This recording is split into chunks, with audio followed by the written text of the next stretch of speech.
Get ready for the dictation. Start. This court finds that the state government has been provided power of removal on the grounds enumerated under subsection 1 of section 39 of the Act 2009 and order of removal on any of these grounds for removing a member of the municipality can only be passed after an inquiry is conducted and the member concerned is afforded an opportunity of explanation. This court further finds that subsection 2 of section 39 of the Act 2009 permits the state government to take action under subsection 1 for removal of the member of its own motion or upon receipt of a report from the municipality or upon the facts otherwise coming to the knowledge of the state government. The said subsection confers power to the state government to exercise power conferred by subsection 1 for removal of a member on the basis of the information it may possess from different sources for initiating action for removal of a member.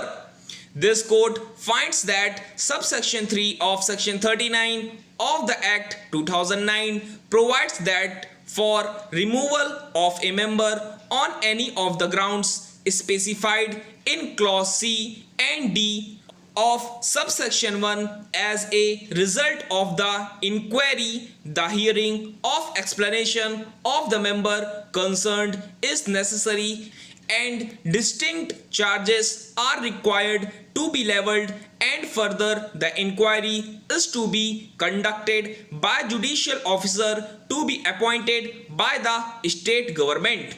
This court finds that subsection 4 of section 39 of the Act 2009 gives power to judicial officer to inquire into the charge. Here the member concerned record his findings and send the record along with his findings to the state government.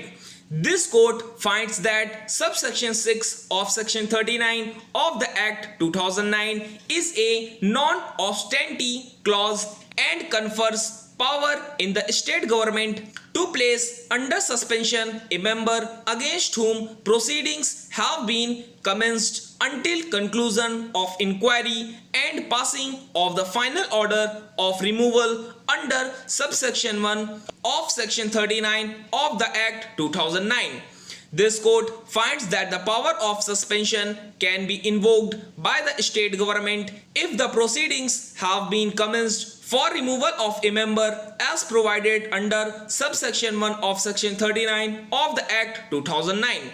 The said provision under subsection 6 of section 39 of the Act 2009 nowhere contemplates that any show cause notice is required to be given or further an explanation is required to be called from the member of the municipality. The only requirement is with respect to the proceedings which are commenced for removal of a member on any of the grounds enumerated in subsection 1 of section 39 of the Act 2009. The competent authority, if has received inputs as per subsection 2 of section 39 of the Act 2009, may exercise the power of removal and after application of mind if it has decided to hold inquiry against the member of municipality, and further the statements setting out distinct charges are issued to the member, it cannot be said that proceedings have not commenced under section 39 of the Act 2009.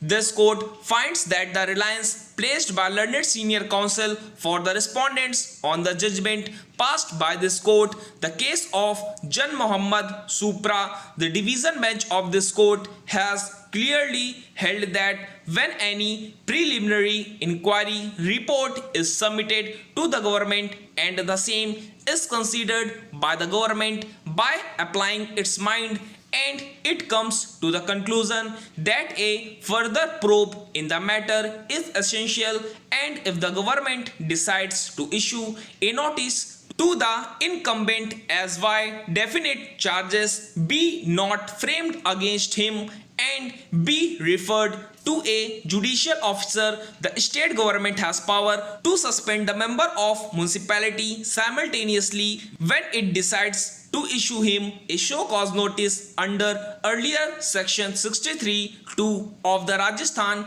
Municipalities Act 1959. Learned Counsel has placed reliance on para 20 of the judgment, which reads as follows. Stop.